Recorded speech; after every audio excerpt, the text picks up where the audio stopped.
Voir pour comprendre les droits de l'enfant. Chaque jour dans le monde, 35 000 enfants de moins de 5 ans meurent à cause de leurs conditions de vie. Un chiffre qui fait froid dans le dos. Mais s'il n'y avait que ça. En 2019, un enfant sur 5 est privé d'éducation, lorsque des milliers d'autres vivent en zone de guerre et doivent parfois quitter seuls leur pays pour espérer survivre. Pour beaucoup, grandir relève donc d'un combat. On estime qu'il y a 2,2 milliards d'enfants dans le monde. Mais être un enfant, qu'est-ce que ça veut dire?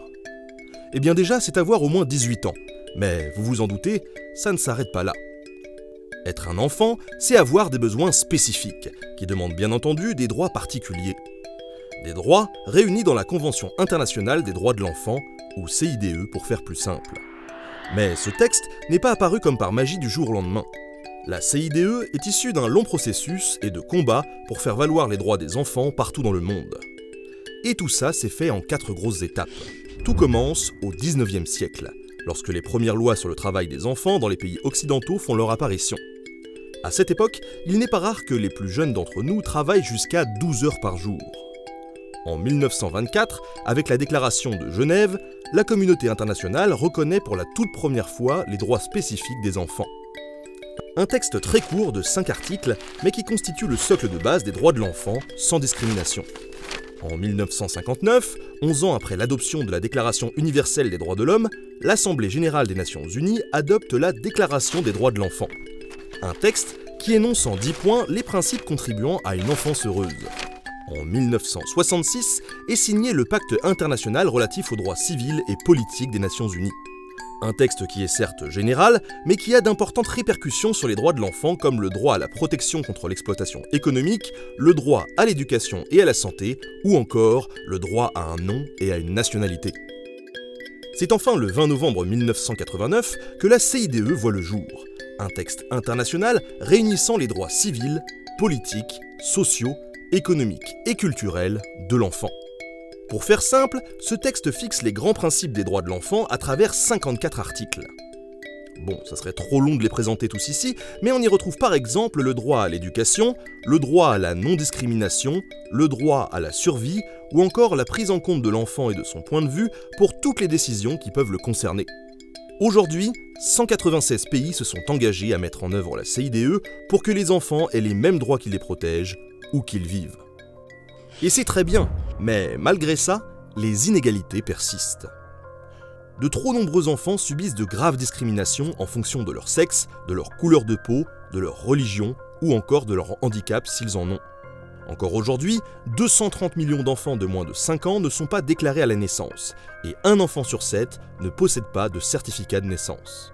Une situation qui peut sembler anodine, mais qui a en fait de graves répercussions, car ces enfants sont invisibles aux yeux de leurs États et ne peuvent donc bénéficier d'aucun droit. Selon l'Organisation mondiale du travail, un enfant sur 10 travaille. Mais le pire n'est pas là, car la moitié d'entre eux participent à des activités dangereuses lorsqu'ils ne sont pas vendus et réduits à l'esclavage. Bon, prenons par exemple une situation concrète. Pour fabriquer les batteries de nos portables et de nos voitures, les constructeurs utilisent du cobalt, un minerai que l'on trouve notamment en République démocratique du Congo. Ce minerai, très demandé, est extrait dans des conditions très dangereuses par des adultes, mais aussi par des enfants, parfois âgés de seulement 7 ans. La poussière de ce matériau est extrêmement toxique. À force de la respirer, cela peut provoquer des maladies pulmonaires mortelles. De plus, les tunnels étroits et profonds de ces mines ont des structures très fragiles et s'effondrent régulièrement, piégeant tout le monde à l'intérieur. Comme en 2015, où au moins 80 mineurs sont morts suite à un effondrement. En République démocratique du Congo, on compterait pas moins de 40 000 enfants travaillant dans les mines, la plupart dans des mines de cobalt. Ils peuvent y travailler jusqu'à 12 heures par jour et transportent de lourdes charges. Une tâche extrêmement difficile et même dangereuse pour espérer gagner seulement 1 ou 2 dollars par jour. Ce minerai est ensuite transformé en composants et vendu à de grandes entreprises du secteur de la technologie et de l'automobile, comme Microsoft, Samsung, Sony, Daimler ou encore Volkswagen. Et en France alors, comment ça se passe? Le pays des droits de l'homme est-il si irréprochable que ça en termes de droits de l'enfant? Eh bien, malheureusement, non. Avez-vous déjà entendu parler des centres de rétention administrative où sont enfermés un grand nombre de personnes étrangères dont les papiers ne sont pas en règle? Ces personnes sont parfois accompagnées d'adolescents, de jeunes enfants, ou même de nourrissons, eux aussi privés de liberté, surveillés par des policiers et enfermés derrière des grillages. En 2017, 305 enfants ont subi cette injustice, un chiffre qui est malheureusement en nette augmentation. Bon, il est vrai qu'après avoir entendu tout ça, c'est compliqué de positiver. Mais cela étant dit, tout n'est pas perdu, car globalement, les droits de l'enfant sont de plus en plus pris en compte et certaines sanctions commencent à tomber. Par exemple, plusieurs chefs de guerre ont été condamnés devant la Cour pénale internationale, notamment pour l'enrôlement d'enfants soldats en République démocratique du Congo. Ce même pays s'est d'ailleurs engagé à mettre fin au travail des enfants avant 2025. Plus généralement, le taux mondial de mortalité des moins de 5 ans a chuté de 56% entre 1990 et 2016. Le nombre d'enfants et d'adolescents non scolarisés a lui aussi chuté de près de la moitié depuis 2000. Ajoutons enfin que l'une des grandes avancées observées ces dernières années concerne l'implication et la participation des enfants dans le développement de la société. Le combat de Malala pour le respect du droit à l'éducation dans le monde et celui de Greta Thunberg pour le climat témoignent de la place de plus en plus importante de l'expression des jeunes dans l'espace public. Alors oui, rien n'est encore gagné, mais un mouvement positif s'opère. Nous pouvons agir pour que cette tendance s'accélère.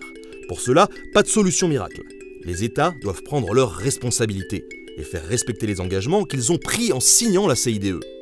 Les parents doivent guider leurs enfants vers plus d'autonomie pour qu'ils puissent eux-mêmes revendiquer leurs droits. Enfin, chacune et chacun se doit de signaler tous les abus dont ils pourraient être témoins. Les droits de l'enfant sont importants. Ils doivent être respectés partout dans le monde, car comme le disait Kofi Annan, rien n'est plus important que de bâtir un monde dans lequel tous nos enfants auront la possibilité de réaliser pleinement leur potentiel et de grandir en bonne santé, dans la paix et dans la dignité.